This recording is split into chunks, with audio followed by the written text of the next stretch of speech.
네, 회의를 속기하겠습니다. 계속해서 현안 질의를 실시하겠습니다. 박은정 의원님, 네, 질의해 주시기 바랍니다. 네, 조국혁신당 박은정입니다. 내란숙의 피의자 윤석열에 대해서 지금 이 체포영장에 대해서 이의 신청을 하고 효력정지 가처분을 헌법재판소에 했습니다. 헌법재판소 사무처장님 맞나요? 예, 지금 사건이 접수돼 있습니다. 접수되어 있죠. 예. 지금 체포에 대해서는 체포영장을 집행하고 형사소송법상 체포적부심으로 불복하는 것 외에는 다른 제도가 없습니다. 그런데 피의자 윤석열은 모든 것을 정쟁화시킵니다. 이렇게 마치 무슨 이 불복할 수 있는 제도가 있는 것처럼 법기술자이죠. 그건 4년 전에 감찰할 때도 마찬가지였습니다. 소추 사유도 마찬가지입니다. 내란죄를 내란 행위로 바꾸고 내용을 그대로 둔 것입니다. 그리고 헌법적 판단을 받겠다는 거거든요.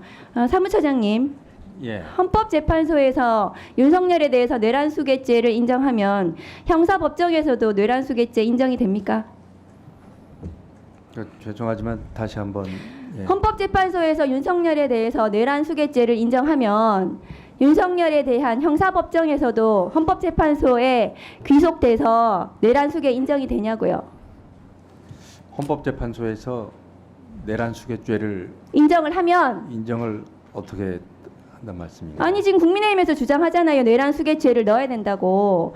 헌법재판소에서 내란수괴죄를 인정을 하면 형사법정에서도 그에 기속해서 헌법재판소가 내란수괴죄 인정했으니까 형사법정도 내란수괴죄 인정을 한다. 이런 제도가 우리나라에 있습니까? 사법체계에.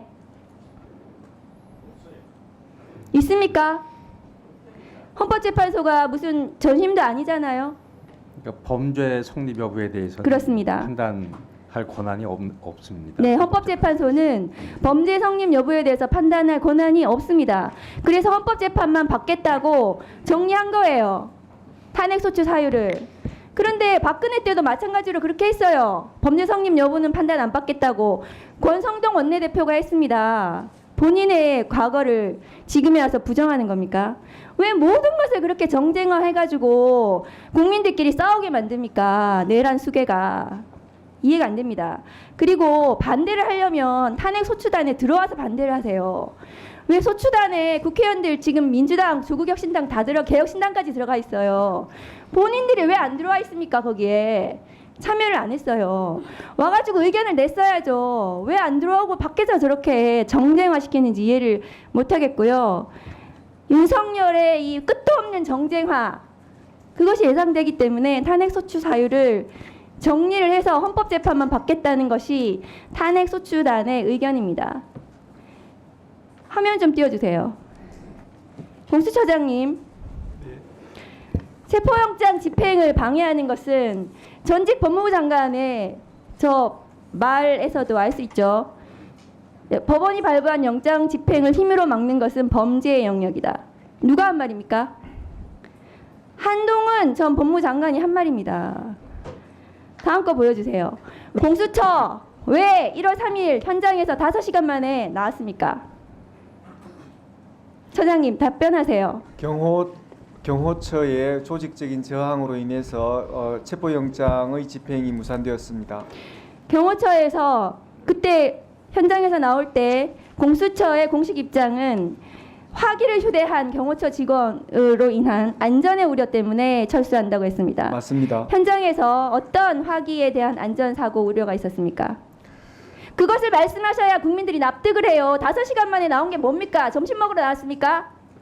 뭐 여러 종류의 그 화기고 지금 특정할 수는 없지만 그리고 지금 제가 그 화면으로 그 보기에는 장갑차 유사의 차량도 있었고 저희들 지금 아무 차량도 가지고 진입하지 못한 그런 상태에서 굉장히 퇴로가 막힌 상태에서 집행을 강행하는데 여러 가지 애를 먹는 그런 상황이었습니다. 아니 그러니까 현장에서 어떤 제보와 어떤 현장 파악이 되었기 때문에 화기로 인한 안전사고, 그러니까 지금 당시에 경호처 직원이 지금 제보를 했어요. 발포를 해도 된다는 박종준 경호처장의 발언이 있었다. 그런 부분들에 대해서 공수처가 당시에 그런 우려가 있었습니까? 어쨌든 그 심리적으로 또 물리적으로 여러 가지 위협을 느끼고 자칫 그 충돌로 인해 가지고 그 물리적 충돌로 인해서 뭔가 대단한 프레임 전환이 일어나면 저희들이 그 수사하는 걸 넘어서 여러 가지 나쁜 영향을 미치겠다는 그런 판단으로 그 더욱 집행해 나가지 못하게 했습니다. 지금 저 경호처장이 저렇게 버젓이 법원이 적법하게 발부한 법원이 2번이나 판단했습니다. 적법하다고 서울 서부지방법원에서요. 그런데도 불구하고 적법한 영장 집행을 방해한 저 특수공무집행 방해 내란의 공범 박종준 경호처장이 저렇게 버젓이 얼굴 내밀고 나와서 국민들한테 기자회견하고 있습니다. 이런 어처구니 없는 상황 이해가 되십니까?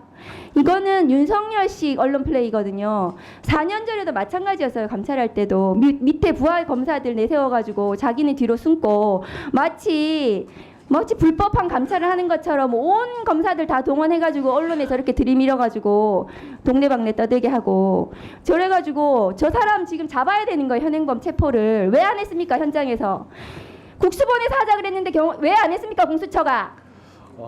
그런 부분은 정확하게 말씀드리자면 조금 오해가 있는데요. 저희들이 그 뭐 현장에서 다 의견이 합치된 건 아니지만 여러 가지 물리적 충돌, 그 충돌로 인한 그 부작용을 막기 위한 그런 판단이었지 뭐 어느 쪽이 맞고 어느 쪽이 실행을 하겠다는 그런 상황은 아니었습니다. 경호처장이 지금 현행범인인데 왜 체포를 안 해요? 거기서 체포를 하셔야죠. 그리고 공조본부는 이 영장 집행과 관련해서 회의체 형성해가지고 회의 몇 번 했습니까? 이 진압 작전에 대해서. 그 진압 작전과 관련돼 가지고 지속적으로 서로 협의를 해온 것은 아니 맞습니다. 모여가지고 회의를 몇 번 했냐고요? 회수에 대해서는 제가 정확하게는 지금 모이긴 말씀드릴 모였습니까? 제법 많은 숫자로 모인 걸로 알고 있습니다. 2차 집행 때는 제대로 진압 작전 성공하십시오. 안 그러면 공수처 그만 폐지하세요. 그런 부분 문제가 없도록 저희들 철저하게 준비해서 성공시키도록 하겠습니다. 네.